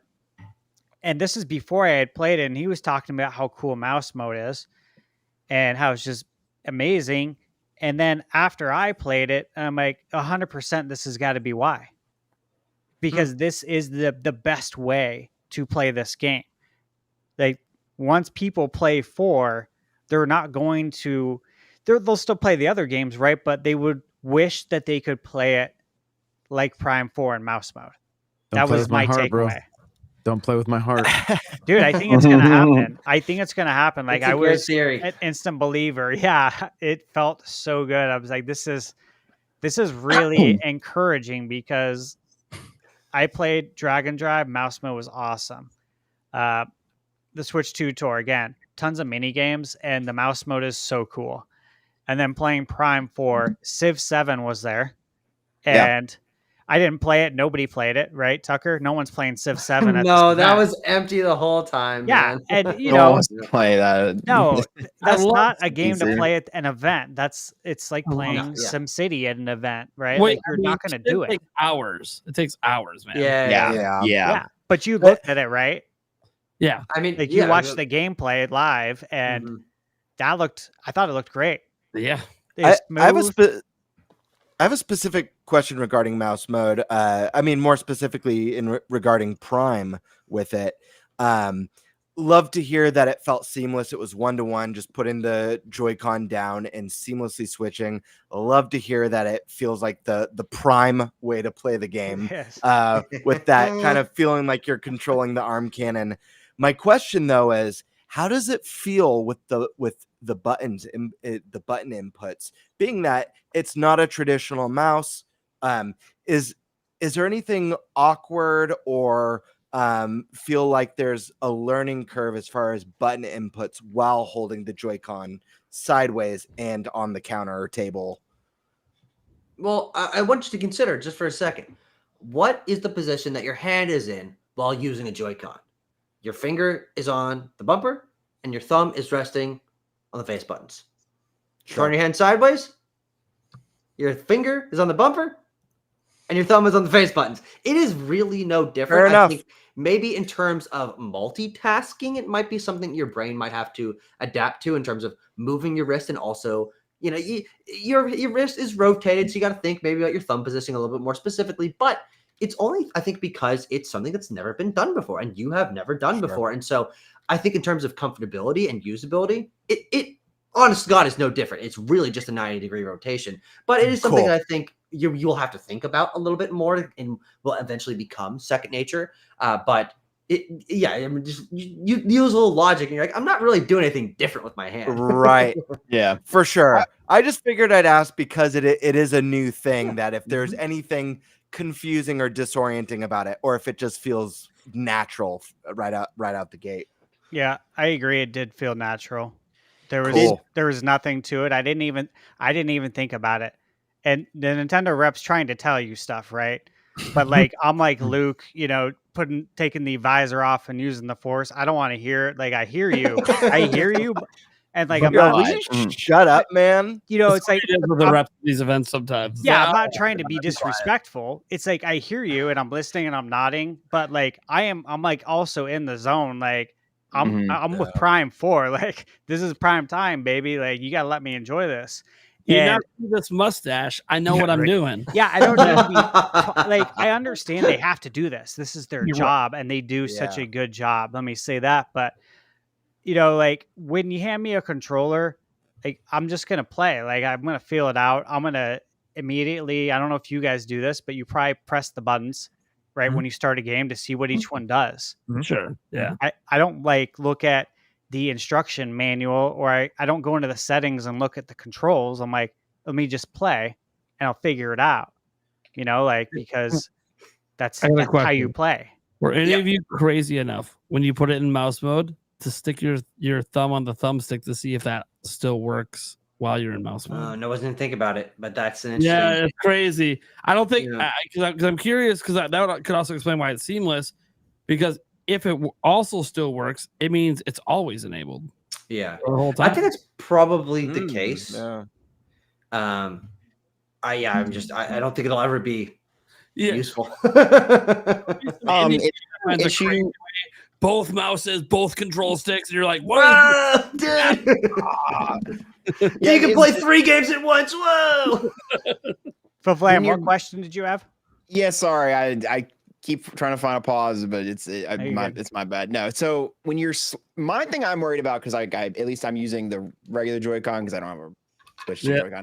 When you're sliding it from side to side, specifically, like when you're going, you know what I'm saying? Like instead of up down like you do in the wheelchair game, I'm talking more about like that left to right motion when you're aiming in Metroid Prime and all that kind of stuff. Did it feel either unnatural, or did it feel like the Joy-Con was going to fall over, or if you felt like, or did you feel like if you were in an intense situation, maybe like in a really fast-paced game like Splatoon, for example, and you were using that? Because I play a lot of first-person shooters like Valorant and Marvel Rivals and stuff like that, and there's a lot of flicking and dragging your mouth, it being a lot of really really fast with it. Do you think that mouse mode would be, with the current state of those Joy-Cons, would be Good question. viable for like really fast-paced? Like, do you feel like there's an issue with them falling over? Because I feel like, at least when I'm holding this in my hand, I feel like that side to side movement is just, it feels like the Joy-Cons are like waiting to fall over. Yeah, I don't know. I think this goes back to what I was saying at the beginning of my mouse mode conversation. Is Yeah, you're gonna want to turn up the sensitivity, so you don't actually have to move it very far, because that's the thing that I think would cause you to have it be a little bit unsteady, is if you're moving it in like a big strokes. I know, like I watched my brother play PC games. He's got this whole giant desk and he's moving his arm way back and forth. You're not going to want to do that with the Joy-Con. And so turn up the sensitivity and do like small motions with your wrist. No risk of that. But it's not going to be as flicky precise as a big mouse pad. Sure. I don't think you're going to want to do that. I think if you're doing that, that's going to maybe be a little more unsteady. Yes, Nintendo Prime from Nintendo Prime Podcast. Yes. Yeah. So, hey, Nintendo Prime Podcast is retired. Oh, sorry, my bad. Nintenbyte. No. So when you guys were using that mouse mode, was that with the strap on or off? Yeah, it was. They made us strap on every time. Yeah, okay. Because as one thing I am curious about is if it feels a little different with the strap on versus strap off, because mouse mode can work either one. And if you look at the design, like there's slide pads on, not just the strap part, but also without it for people that want to do it that way. So I was very curious if there was any difference in the stability with or without the strap. But I'm gonna be honest, I don't think they would have even let you take it off. I think there might have been they might have been glued on or whatever, because they were very specific about what access you had in any given control scheme to manipulate it to your own liking. This was not something where we could particularly experiment. The only opportunity we ever had. Sorry. They don't like me at events. I find ways to do things they don't want me to do. Like in a menu in what was that, Pokemon Let's Go, that we're not supposed to access, but we got exclusive footage to put on YouTube. Oh, one's supposed to do that. Oh, you're not telling me to do this. Well, my hand is sneaking around the Joy-Con in mouse mode. Oops, I accidentally touched that button in the press, and the Joy-Con strap came off, and I slapped it down to use it quick. Didn't realize it happened. You want a little bit of mildly useless but kind of interesting behind the scenes info here. Here's a little, I don't know, let's call it a scoop. Let's use some big air quotes on that. We'll call it a scoop. Is news today. I was playing Nintendo Switch 2 Welcome Tour, and my right Joy-Con was being a little finicky. Sometimes the mouse mode wasn't working. Now, of course, to a lot of people, that would be a bad sign. I am I give them enough leeway. Things go wrong, whatever. It's not the end of the world to me. They were able to come and fix it by restarting the Switch. I don't really know how that works, but it ended up fixing it. And here's the really stupid, useless scoop. I don't know how. Well, you can explain in a second. Is I saw them open the case underneath the TV, which is where the actual Switch was stored, and they took it out of the dock, and I saw the code that he typed in to unlock it. Because he pressed show password, which was please open Sesame with $signs as the S's and a 3. Hey, and a 3 as the E. LA event. If you get that cabinet open. Yeah, but that would be crazy. He was typing it in. And he pressed show password, and my eyes went boink. I see what the password is. So there's the scoop. It's useless, but I did see something I wasn't supposed to. Yeah, so I think the reason I say I think I know why, like just restarting it worked. When you're at these press events, this is not the ideal situation to play, and so these are being wireless communicated. Lots of wireless interruptions. They can kind of desync. Interesting. And so when you reboot, it resyncs the controllers. Yeah, I've been at enough press events to see this as like a thing that happens. It's very common. So that's why, like, you guys here, like, don't panic about this. Yeah. You're not going to be in a room with 100+ Switch 2s, all like using mouse modes and doing all this stuff. And like you're in a very unique situation where this is not how you experience the game. Desyncing is a thing that happens with controllers sometimes in those situations. I'm sure we all similar, but I'm sure we all remember the infamous Skyward Sword demonstration. Yeah.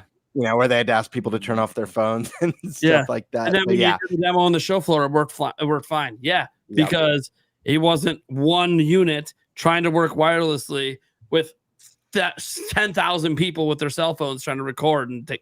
And so, you know, obviously wireless interruptions are a thing. That's basically what I'm saying. And all these Switch 2s are using the same wireless signal. So, like, yeah, you get enough together, there's always going to be a problem. You guys probably know this sometimes. Used to be a bigger problem. They've kind of fixed it now, but at a lot of stadiums, it used to be really hard to use your cell phone and get a signal at all because there's just too many phones around each other. They have now found ways with access points and stuff to kind of get around that, but that was a problem at stadiums for a long time, especially in the early cell phone days. So, and the only reason I know they fixed it because I've been to some since then. And now that, you just need more access points, and then it kind of takes care of the problem. Okay, so this is where I think we get to the big question that I have for the Pro Controller. Okay, because we haven't delved into the Pro Controller yet. That goddamn control stick. Again, I'm the control stick guy over here, man. So obviously, we can get into the, hey, is this also sort of that Hall effect or TMR thing? And that's important too, because some people did have drift problems with the Switch 1 controller.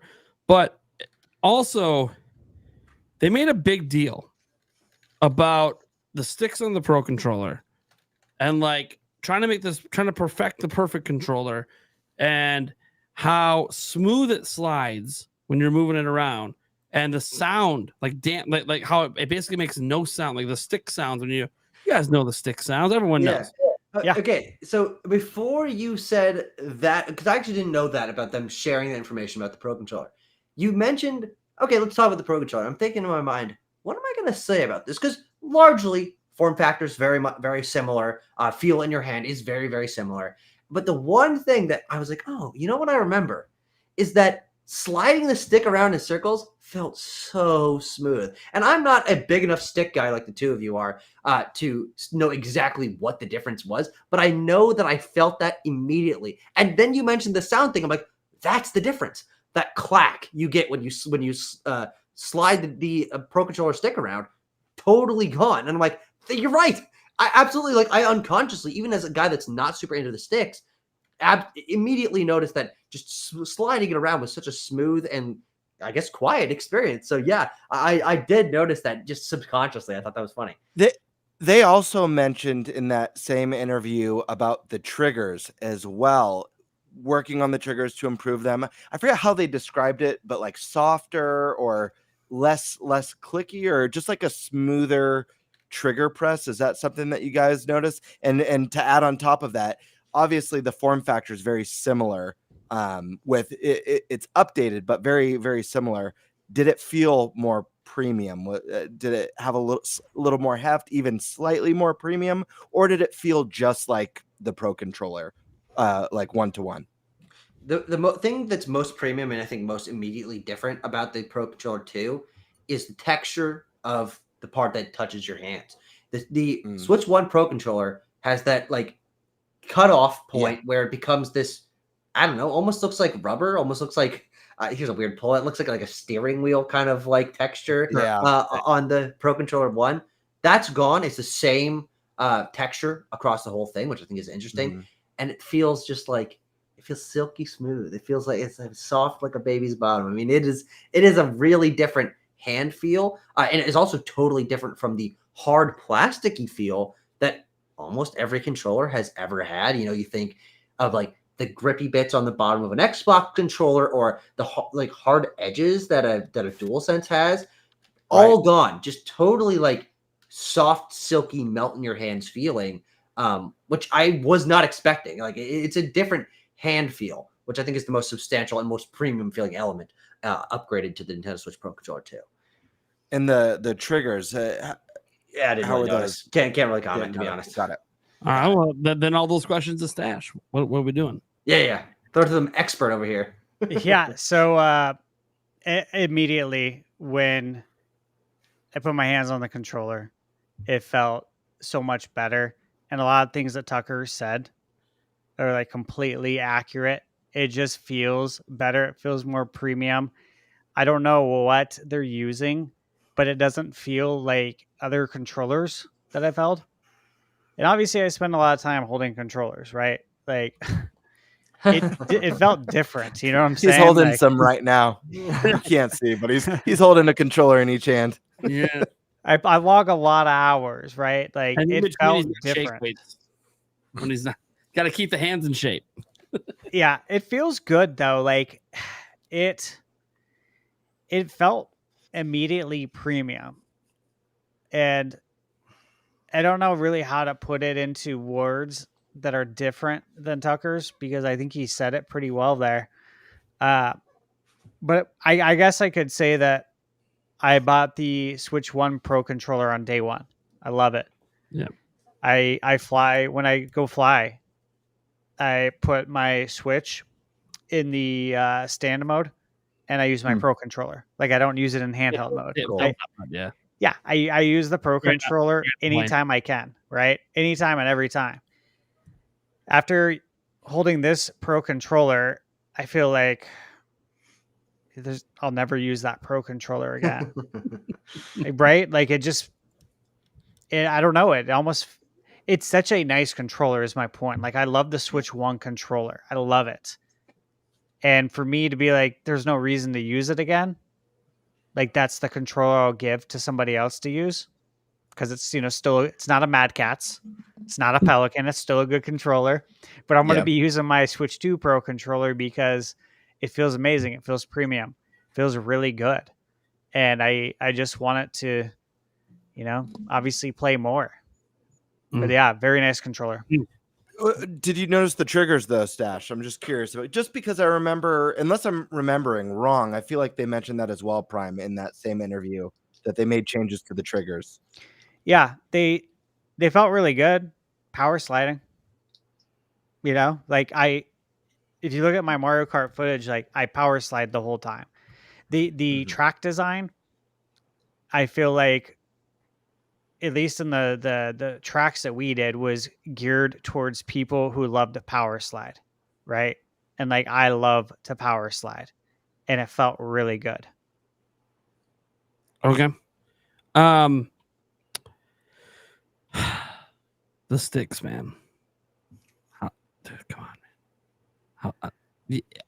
I need to know because I have had a major issue with every Switch 1 Pro controller. Okay. I've bought 6 of them over the lifetime of Switch. Only for me. All 6 have drifted. Literally within the first month. Do the sticks feel like they went with not the standard Alps design like they used on Switch 1? Yeah, the sticks feel like way better. I don't think we're gonna have any issues. I really don't. I really Okay. don't. They're quieter. That was a thing. You can play in bed, and you won't wake up your significant other, which is something I've definitely done. I'm sure you have too. Been there, yeah. Yeah, but Okay. yeah, they feel very good. They're not the same sticks. I can 100% guarantee that they're not the same sticks. It's not the same technology. They did something different, and I think stick drift is going to 100% be something that does not happen again. Yeah. So I was just going to say, cosmic question. Will these controllers put Stick Fix out of business? Yeah, most likely. I'm sorry. Well, I didn't think we were going to talk Dang. about that today, but probably. There could be a new problem though, especially with those pro controllers, because they're quiet, they're smooth to go around. But what happens if over time they're not quite as smooth? So now Stick Fix is actually more of a lubrication tool. I have heard of Mm. Stick Fix lubrication. I've heard a lot about that. Have you heard about lubrication? Just be like GameStop. You'll find a way to stay in business, man. Yeah. They'll pivot. They'll figure it out. Yeah. See, Stick Fix will come up with a solution for a problem that doesn't exist, but you make people think it exists. Yeah. Mm. Start grading Pokemon cards too. They'll create a Yeah, problem. for real. Was the did you get to use the D-pad much? Because the Pro controller initially, I had to open mine up and put Scotch tape around the sensors because once like Cuphead and Mario Maker 2 came out, I needed precision, and that I grabbed my girlfriend's Pro controller the other day and I was like, I'm pressing left and it's going up. Like this is insane that it was so bad out of the box. Now, what's interesting is I don't think we played any game that utilized the D-pad. And so I didn't even think about pressing it. It's because you're thrown immediately into some game. And just think about the lineup of games we played. Donkey Kong, Mario Kart, Metroid Prime. No Street Fighter. Well, I did play Street Fighter. As I mentioned, it didn't look as good. I played the mode where it's a single Joy-Con and you swing it around to fight. Oh, I see.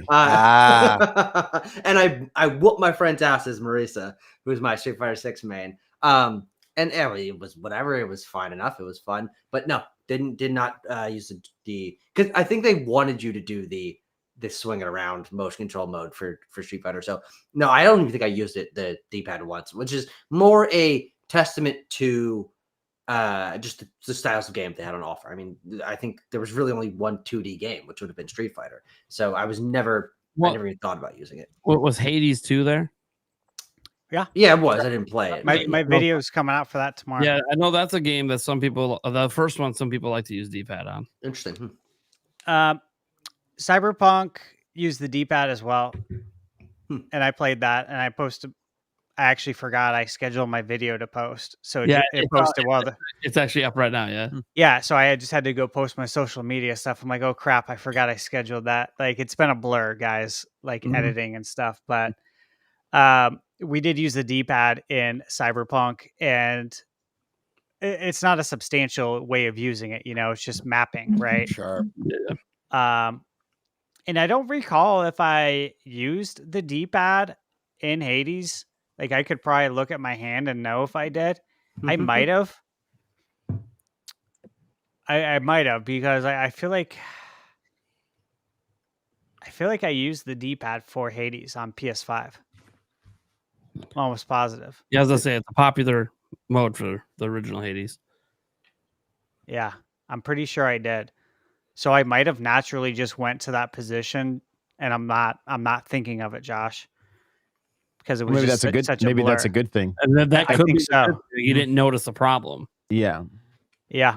And I gotta ask, when it comes to the Pro controller, the HD Rumble, that's a big question of mine because I feel like most games, I actually feel like the Rumble in the current Switch Pro controller isn't good. I think it's worse than previous Nintendo consoles, honestly. There's so many games where when it rumbles, when there's a big moment, something that happens, an explosion or some earthquake or extended rumble.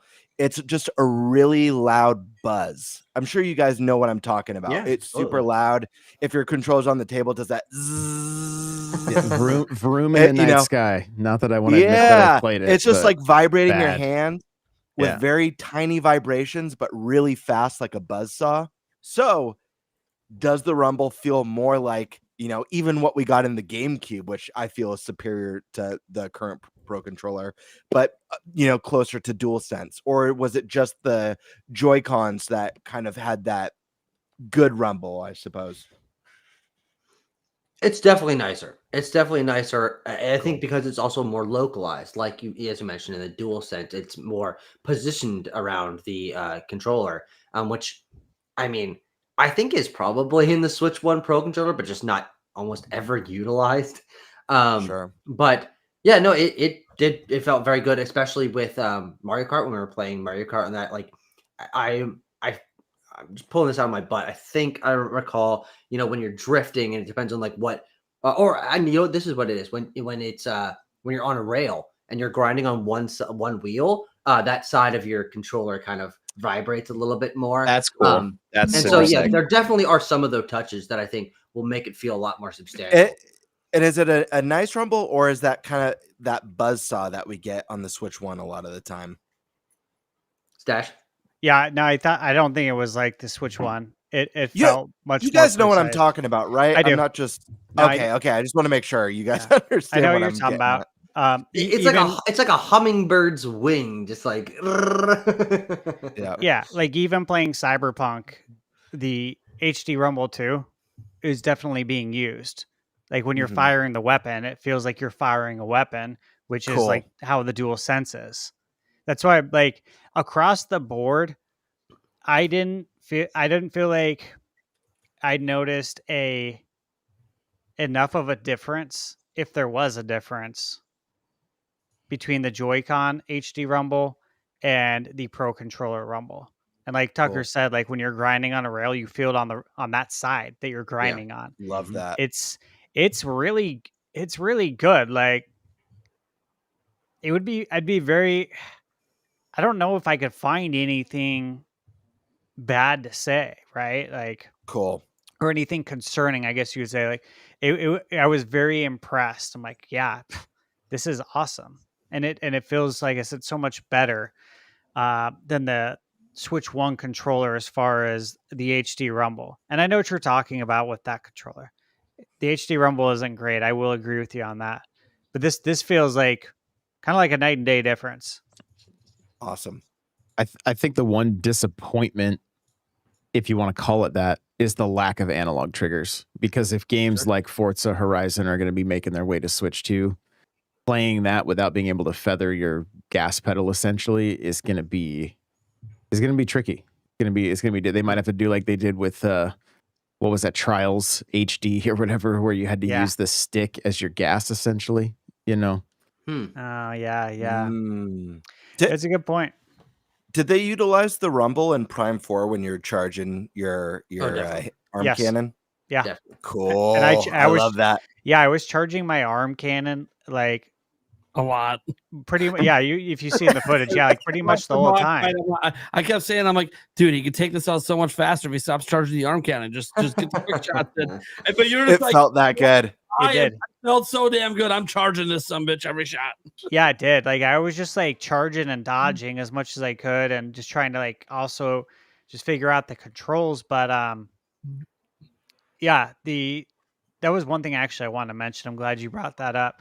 But that the HD Rumble felt very good in Metroid Prime 4 in mouse mode. Like it was really cool charging that up. And that's just another way that it was able to immerse you, because not only did it feel like an extension of the arm cannon with the way that you're pointing it around and aiming, but also that HD Rumble felt like really good. I'm like, this is cool. Cool.